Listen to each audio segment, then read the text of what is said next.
Shabbat Shalom, everyone. Shabbat Shalom to everybody here, and Shabbat Shalom to everyone on YouTube. I know you guys were expecting Pastora, but Pastora is feeling a little bit sick. So I just hope, Pastora, that you get better soon and that Adonai makes you strong again. So today's parasha, it's called T'rumah, offering. But first, we're going to do the blessing. So if you guys can stand up. Baruch et Adonai mevorah. Baruchu Adonai mevorah leolam vaed. Baruch Adonai mevorah leolam vaed. Baruch ata Adonai Eloheinu melech haolam asher bacha banu mikol cha'amim ונתן לנו את תורתו. ברוך אתה אדוני נותן התורה. Amen. Blessed are you, Adonai, our Elohim, King of the universe, who chose us from among all the nations and gave us his Torah. Blessed are you, Adonai, giver of the Torah. Okay, so over here I have the parasha in a nutshell. I took from Chabad, and this study, guys, actually, it was very out of nowhere. I didn't know I was going to bring the teaching today, so I'm going to be very honest with you guys. I just read whatever was put in front of me, whatever I found on the website, and all the things that I read about this parasha. And for me, it's very complicated, just as for you. So don't think reading those parashas is easy, because it's not. It's all about the temple. It has like deep studying behind it. So everything that I have it in here is based in other people's wisdom and, of course, the Torah. So I just wanted to be honest about that. So let's read the nutshell together. The people of Israel are called upon to contribute 13 materials: gold, silver, and copper, blue, purple, and red dye, wool, flax, goat hair, animal skins, wood, olive oil, spices, and gems, out of which God says to Moses, "They shall make for me a sanctuary, and I shall dwell amidst them." There you go.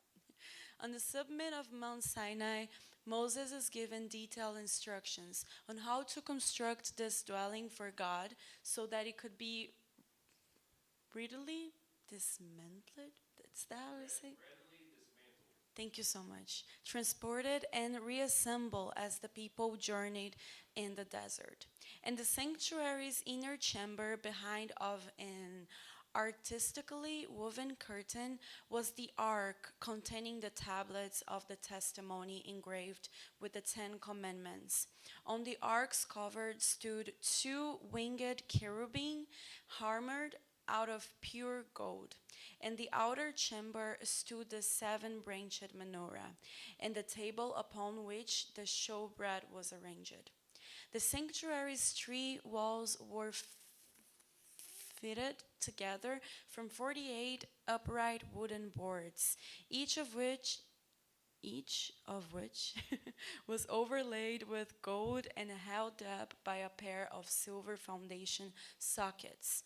The root was formed of 3 layers of covering, tapestries of multicolored wools and linen, a covering made of goat hair, a covering of ram and tachat skins. Across the front of the sanctuary was an embroidered screen held up by 5 posts. Surrounding the sanctuary and the copper-plated altar, which fronted it, was an enclosure of linen hangings, supported by 60 wooden posts with silver hooks and trimmings, and reinforced by copper stakes. It's really hard for me to read it, guys.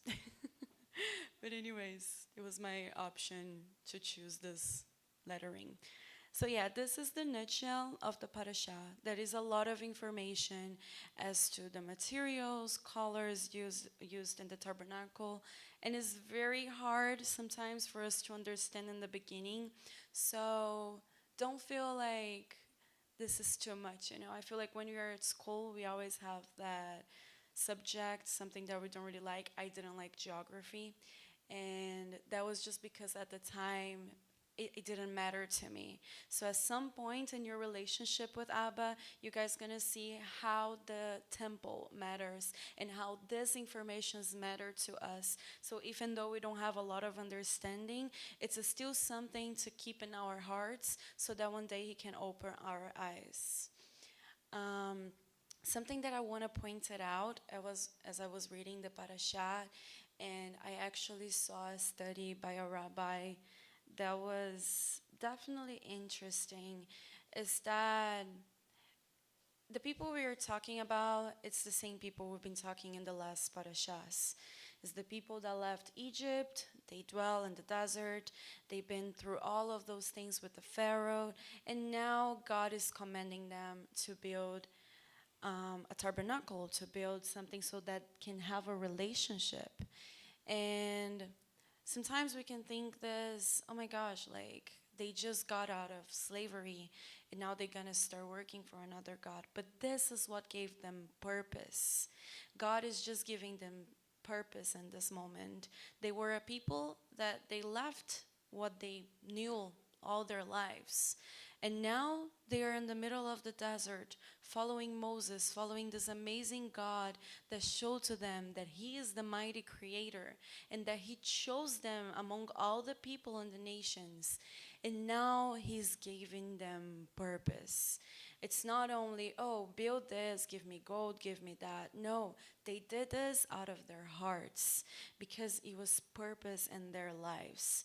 In building that so they could have a relationship, it says in the Torah that all the circumstances was not so that He could dwell with them inside of this tent.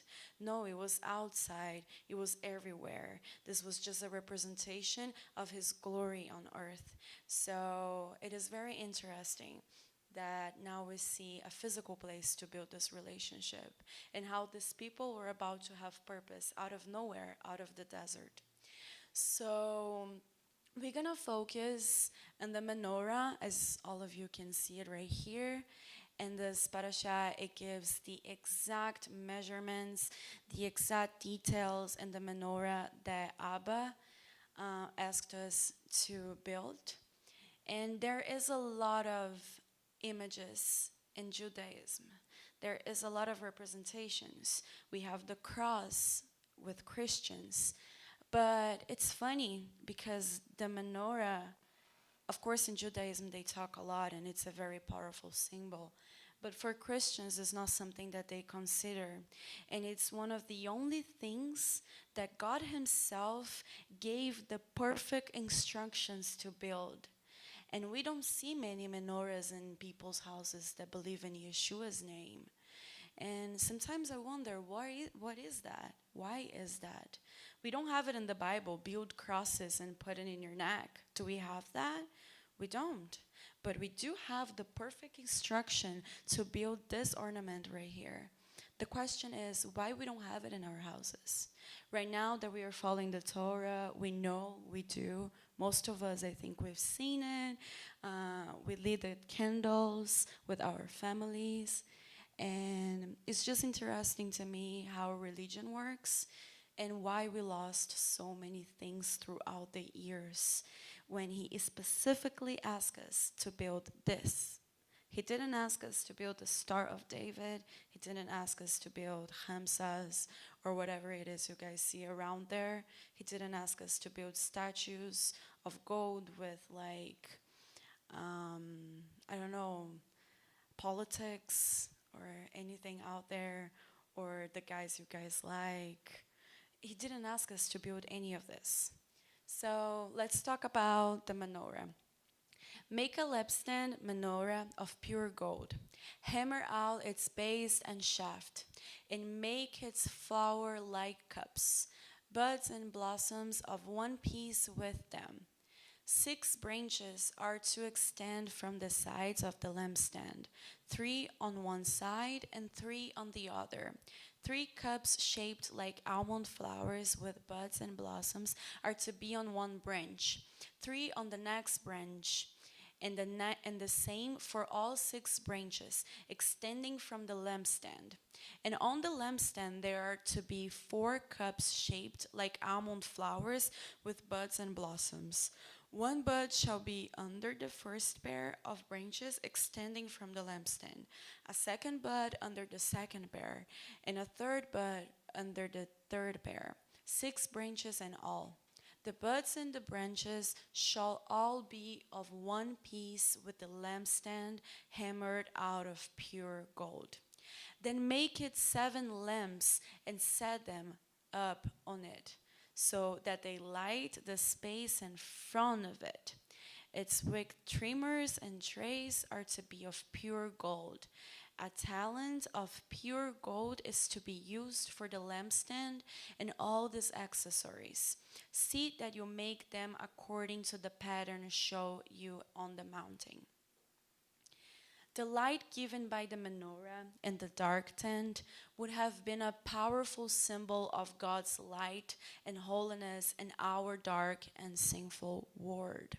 Jewish tradition holds that it reminds the people of Israel that they are also called to be his light to the nations, as God prescribes in Isaiah 42:6. I, the Lord, have called you righteousness. I will take you, hold your hand. I will keep you, and I will make you to be a covenant for the people and a light for the Gentiles. So this right here, guys, is a very powerful symbol. First, it was given by God. I think that's reason enough. But second, all the meanings behind it that I couldn't have like 1 hour to talk about. We would need pastora and all this wisdom from Israel to come over here and teach us the true meaning of a menorah. But one of the biggest things right here is that he called us to be the light to the nations. And a question that I think Pastora is always asking you guys, but we should all be asking ourselves, are we being light to the people around you? Are we being light to the ones that are surrounding us? Because we are in the nations. We are not in Israel right now. We are not surrounded by the people that love the same God as us. We are not surrounded by people that wants to honor his name. We are surrounded by the nations. And are we being light in this place? I remember that Pastora told us about lighting, how do you guys call that thing? Like a phosphor? Is that how you call it? Yes. In like a room, a dark room, and you can see how the light is very powerful. Sometimes if I do it here, you guys are not going to see it because there is enough light. But when we find ourselves in darkness, the little light we have in us can just make a lot of difference in other people's lives, especially if they are in pure darkness. And this is what is happening in the youth right now, guys. I know you see people out there dancing, having fun, dressing up like they want to, and laughing with you in school, or I don't know, going to parties. All of this happiness that you see in their lives, I'm sorry to tell you that, but that's all fake. That happiness will go away like this. It's not something that has foundation, guys. This is something that you guys can put your feet and find your happiness on it. And I know sometimes it's hard to dwell on this, to be part of the word and to be part of the Torah, to be part of what your parents want for you, or to be part of what other people want for you, or what other people think is right. And the question again is, are you being light to the nations, or are you in need of light? If you don't think you're being light to other people around you, it's okay. It's okay. Just accept that for yourself. Don't lie to yourself, because he knows the true answer. So if you don't think you're being light to other people, find this light. Find this light in your parents, in a friend that believes in the same thing as you do, and ask questions. Ask God to give you this light. He already gave it to you, but you just need to recognize it. And you just need to, how do I say this in English? Like when you have a fire, the fire can be very low, and you need to go there and poke it so the light starts going stronger, right? It's the same thing with us. If we don't recognize the light inside of ourselves, we will never be able to see the light lighting other people's ways. So, the menorah is a symbol of bringing God's glory, truth, and light into the world. And his people are called to be his representatives in bringing that light to. It should be us. We should bringing this light. We should be bringing. And over here I took from Matthew 5 and John 8. You are the light of the world. A city set on a hill cannot be hidden, nor the people light a lamp and put it under a basket, but on a stand, and it gives light to all in the house. In the same way, let your light shine before others, so that they may see your good works and give glory to your Father who is in heaven. Guys, I'm not asking you to be light so that people can applaud you, so that people can look in you and be like, wow, I feel comfortable around that person. She makes me happy. No, it's not about you. You are representing his glory here on earth. This is how much responsibility he gave to you. If you come right here every Shabbat and your friends know, but when you're out of here, you are talking about other people, you are saying bad words, you are cursing other people, you are wearing clothes that are not godly clothes, what kind of message are you putting out there? And when I say this to you, I don't want you guys to think that, oh my gosh, Bia is trying to make me feel bad about myself right now. No, as I'm talking to you, I'm putting a mirror in front of me and I'm saying this to myself because I'm not perfect. And even though sometimes I want to go out there and put the best image as I can for his glory, I fail. And people are observing us. They are watching us. I have friends that they like to joke around. And sometimes when I say something or when I do something, especially on the past, my friends will be like jokingly, oh, Yeshua is okay with that? As a joke. And then one day that hit me. This is not a joke. This is the Ruach HaKodesh coming right here and asking me, is Yeshua okay with that? Through the nations. Is Yeshua okay with what you're doing around there? And I'm not asking you this to condemn you guys. It's just because right now we are living in pure darkness. There are so many things plotting evil against us. If you guys just knew or just put your information out there to know what is going on in the country. I'm not even talking about the whole world. I'm talking about this country. There is a lot of things taking places. And you're out there just having fun, just doing things for your own will? Or are you trying to find this light inside of you? I am the light of the world. Whoever follows me will never walk in darkness, but will have the light of life. Those were words of Yeshua HaMashiach. He said them himself. I am the light of the world. Whoever follows me will never walk in darkness, but will have the light of life. Something that I want to ask you guys is, how do you guys see Yeshua in your life? How do you guys see Yeshua? Do you guys have a little bit of trouble of picturing him or building this relationship with him? I know that it can be kind of hard to build a relationship with something you never seen. I'm going to speak for myself. I was born into a family that was not very religious. My mom was Catholic. My dad was Catholic too, but they didn't go to church. They had other experiences with other religions among their years. My sister was a pastor, and I was just there in the middle of this chaos where people would talk about God, but I would not understand where God was truly coming from. I didn't understand, but I knew He existed because of all the things I've seen in my youth. I used to pray for Him. I used to feel kind of His presence. I knew there was something out there.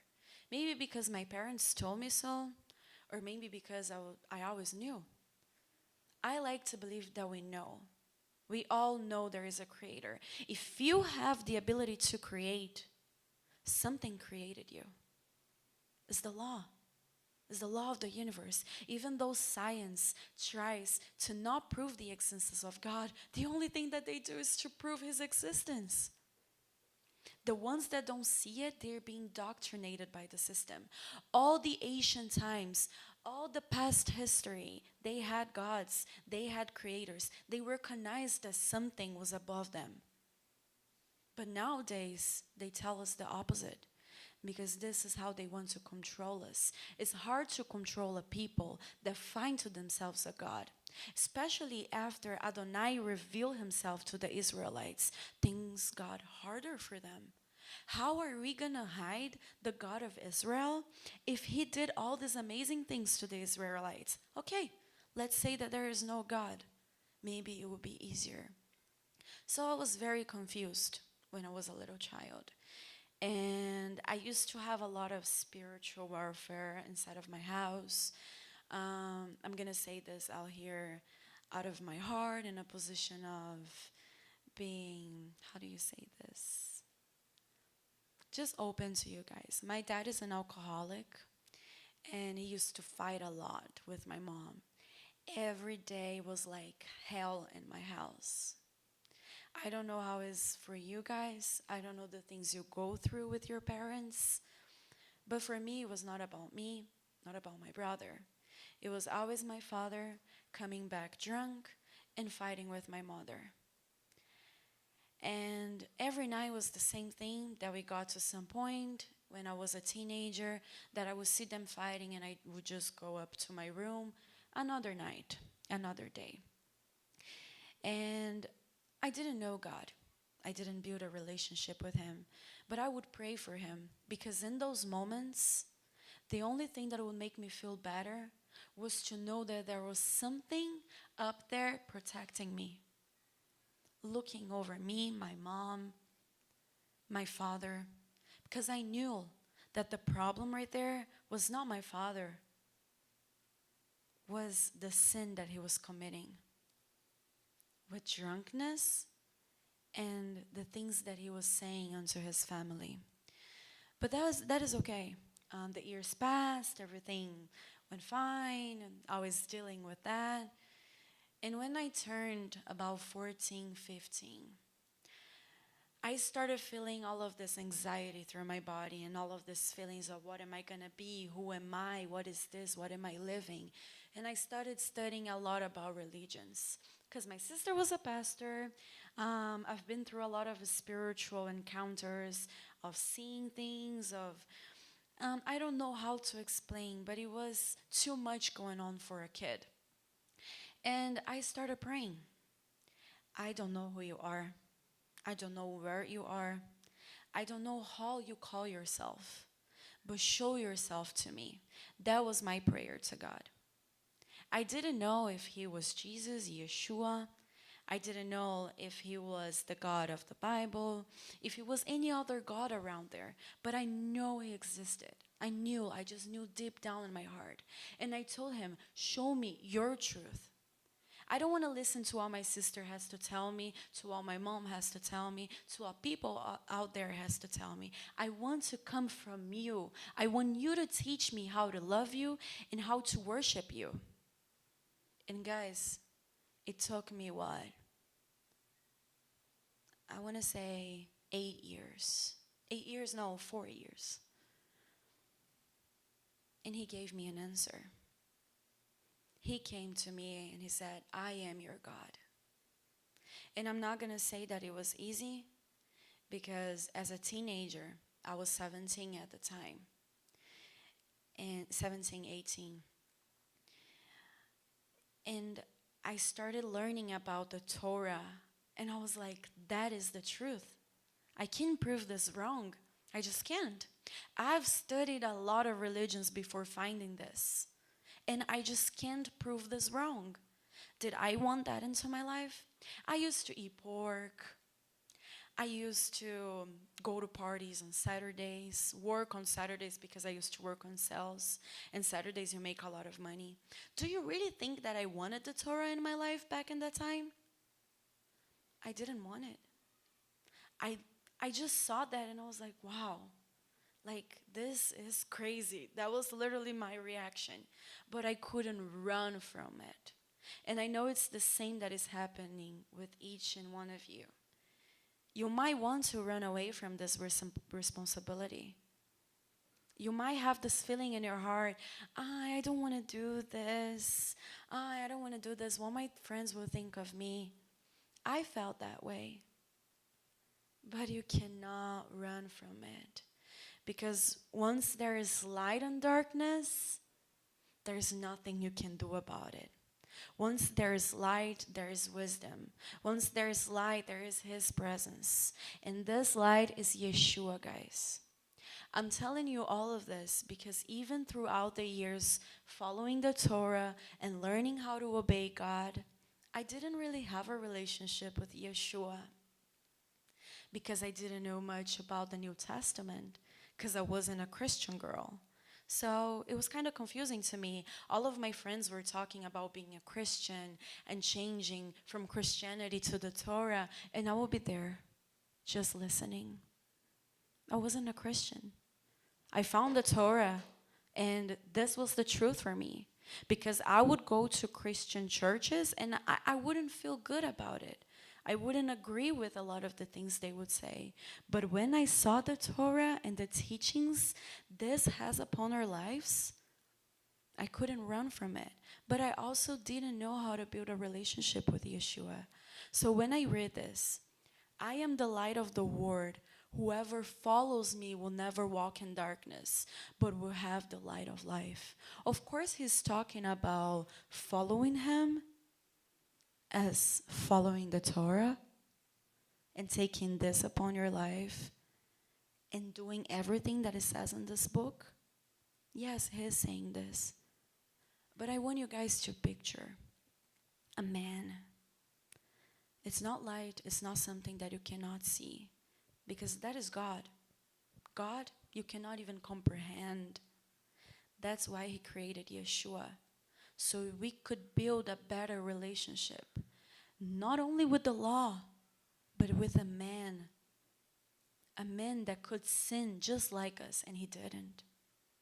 A man that was only love and justice and righteousness. This man, he's telling us, follow me. He's constantly calling us to follow him. How do you picture that in your mind?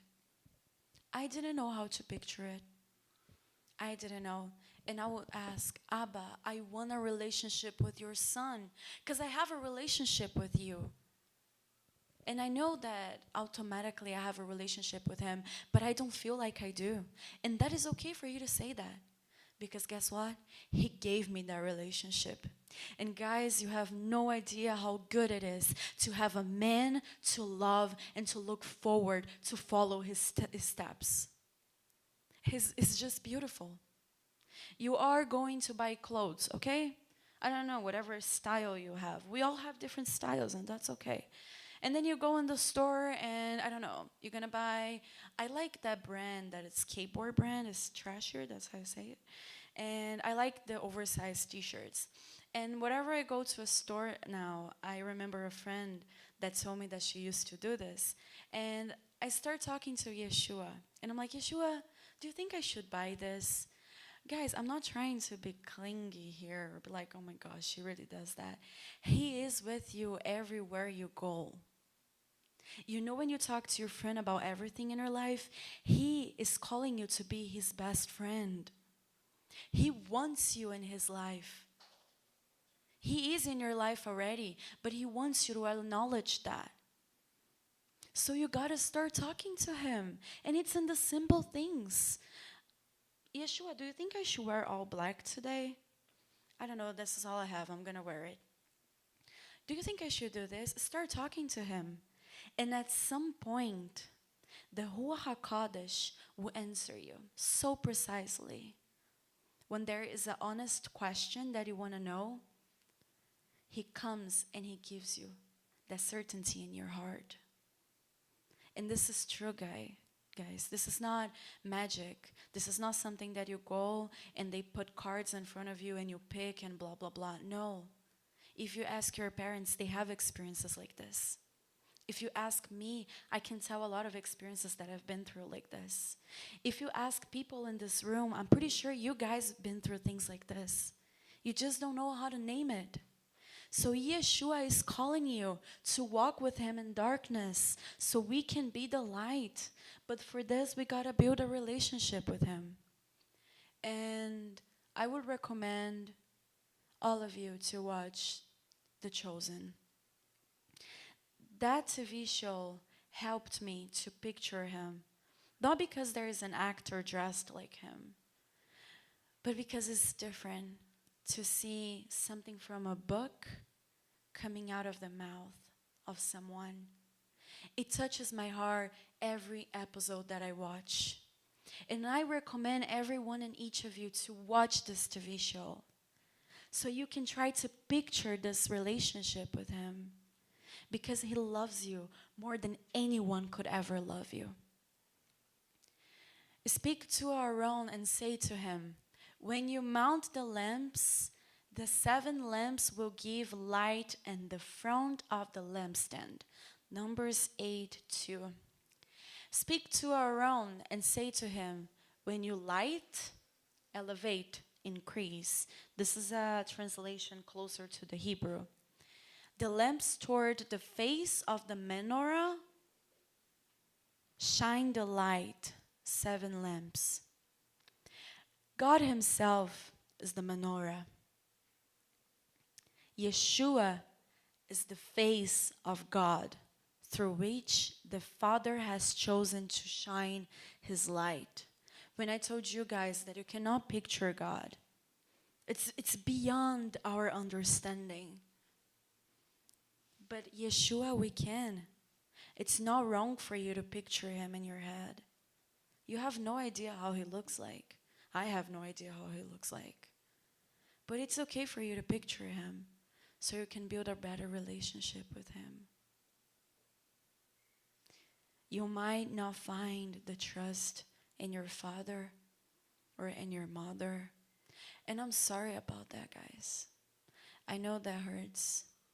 Because sometimes we just wanted them to be our best friends. But they are not trying not to be your best friend because they don't love you. They love you so much that it's hard for them to be your best friends. Because the times you guys are living right now, it's not easy to listen the things that you do, the things that you like to do. It's not that you're a bad person. It's just the times you were born, it's not easy times. But we can picture Yeshua, and he understands us. He doesn't judge us. He's not judging the things you're doing constantly. He's just trying to call you out to do something different. It's like, okay, you are doing this. Fine, cry, tell me. No, but let me show you this way right here. Come with me. And if you accept that correction, this guidance, things change in your life. Because the true happiness comes from him and his word. It doesn't come from anything out there. I know it's hard to understand this, but once you start walking on faith with Yeshua, things start making sense. And you will only know if you give him a chance. If you give yourself a chance. In him was life, and the life was the light of men. And the light shines in the darkness, and the darkness did not comprehend it. The darkness doesn't exist, doesn't? In, how do I say this in English? No, it doesn't understand. Wow. It doesn't understand the light of Yeshua because it's just so strong. It's so strong. It doesn't comprehend it. We, his followers, are the lamps through which he chooses to shine. His light here on this earth, as Yeshua said. Let your light shine before men in such a way that they may see your good works and glorify your Father who is in heaven. How powerful this is. You know when a friend of you comes to you talking bad about someone else? Oh, did you see Maria? Did you see what she's wearing today? How come she be wearing that? Like, this is from past year's collection. What if you look at that person and say, but it's her option. Like, why are we talking about this? Like, why are you talking about her this way? No, let Maria wear that. It's from past year's collection, but we are not better than her because of it. Bring a different perspective. And even though this is not the words you want to say it to yourself. Say it so you can go to the contrary of other people. I know that thoughts, they come into our heads, but let me tell you something. You are not your thoughts. You know those voices? Do you guys have voices in your head? Do you guys talk to each other? If yes, like nod. Do you talk to each other? Or no, it's empty in there? Because everyone is different. I have a lot of voices in my head. And I have a friend that he has no voices at all. He says that he wants to do things, he just does them. And I'm like, how come? Like, I have 5 different versions of me in here talking to me. So if your answer is yes, Pia, I have some voices telling me things sometimes. Those voices, they don't define who you are. Sometimes a voice in my head can see something happening and tell me, oh no, look at that. You know what I tell myself nowadays, guys, when those thoughts come to me? I say it out loud in my head. This voice does not belong to me, and I will not listen to it. It can be any thought. You're ugly. You look ugly today. This is not me. I'm not saying that to myself. This is past. It's something in the past, somebody that said that to me. It's a belief. It's a construct inside of your heads. We have a lot of constructs since we were born. Things that our parents told us when we were little. Things that friends in school told us when we were little. And we listened to it. Even though we didn't understand, it stays here in our brain. This is how our brain works. So those voices, they are not you. They do not belong to you. They are just there. They are just chaos in your mind. And he is order. Chaos is darkness. Chaos is water. You know who walked through water? Yeshua HaMashiach himself. Can you imagine a man walking through water?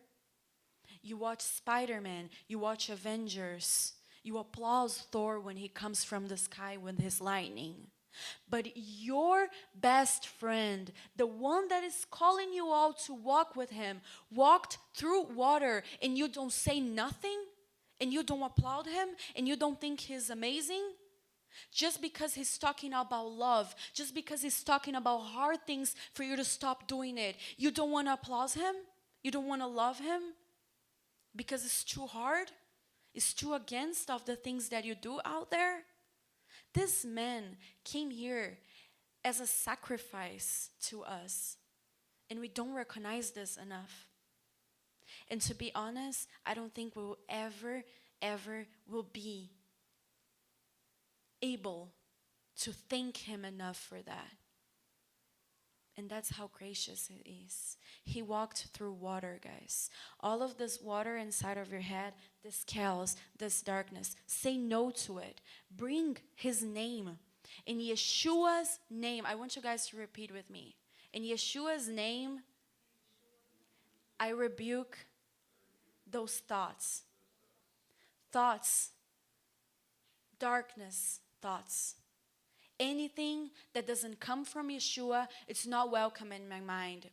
Talk with me again. Repeat with me again. Anything that doesn't come from Yeshua, it's not welcome in my mind. Those voices inside of your head that is trying to tell you to do things or say things about yourself, do not believe them. Do not believe them. This is your past trying to talk yourself and put yourself into other situations that are not Torah given. We are here to be the light, guys. But we need to understand that we are light. And if we do not comprehend this, how are we going to be light in the nations? They need us. It's not about you anymore. We are not doing what we do to judge them. We are doing what we do so we can be example. Have you ever been in a position where there was a younger kid by your side and you had a piece of chocolate or something or whatever it was that you were doing, and that kid could not do it, and because of that you set an example to that little kid, to your brother, your nephew, you set an example. This is what we have to do with the nations out there. They don't know what they are doing. They don't know that the gods that they are following are false gods. So we need to be an example of love, compassion, respect, self-respect. Those girls that are showing their bodies outside, they don't want to do that. Deep down in their heart, they don't want to expose themselves. But they don't know how to do otherwise, because that's what they were taught to do so. But you were taught different. You were taught to love yourself because He loves you. You were thought to be amazing because He said that if you follow His commandments, He's going to bless you. And I'm not talking bless only about money. I'm talking about wisdom, guys.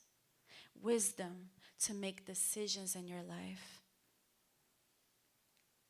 Let your light shine before men in such a way that they may see your good works and glorify your Father who is in heaven.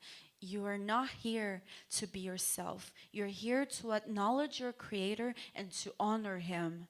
You are here to honor your Creator. I want you guys to put this in your mind in every decision you make. You're here to honor your Creator. You're not here because you want to be yourself, because you want to do the things you want to do. No, you're here to honor Him.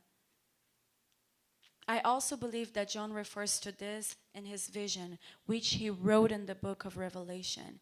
And I turned to see the voice that was speaking with me. And having turned, I saw 7 golden lampstands. And in the middle of the lampstands, one like a son of man, clothed in a robe reaching to the feet and girded across his breast with a gold girdle. That's how I say it, guys?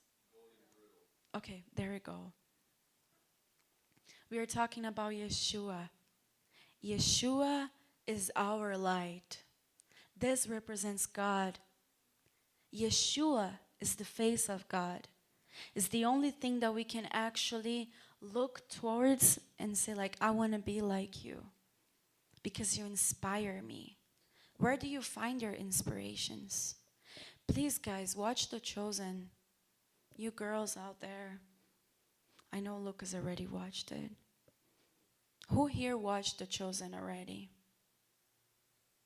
Watched it. Please. Just watch it. And pray before watching it. Every episode, say, Abba, can you please open my heart to understand this relationship that Yeshua is calling me to have with Him? And watch the episode. Open your heart, open your soul. Let Him talk to you. God is the light of this world. Yeshua is his face through which he has chosen to shine his light on earth. And we are the ambassadors that he chose to represent him. A guy wrote this, his name is Moran, and the website called Hope for Israel. But I just found this very beautiful because God is the light of the world, and he chose us, sinners, people that don't see their self-worth, to represent his light for his glory, guys. The moment you realize the beauty that he put it inside of you, you're going to realize that it was never for you. It was always for his glory. Because he's beautiful and he has beautiful things for you. Not because you deserved it, but because he's gracious. So that's all I have to say today. I just hope that we can go home and ask ourselves those questions. Am I being light? Am I being light in my own life? Am I bringing in my life curses? Am I saying to myself, I'm not enough. I'm never going to be able to go through this. Don't say that to yourselves, guys. Remember, there is one voice in your head that you should say, this voice I'm going to listen to. And that is whatever comes from Yeshua. And this is love, this is Torah, and above all, this is light, this is truth. I don't want you guys to believe lies that the word is telling you, such as you're not worthy, you are not beautiful, you don't deserve this. Yes, you do. You deserve beautiful things in his kingdom. And Shabbat Shalom, everyone. I hope you'll be a delight. And until we reach unity, because we are one to his eyes. Only one, guys. Whatever you do affects this whole body. So let's get together and heal ourselves. Okay? Shabbat Shalom. Shabbat Shalom, YouTubers.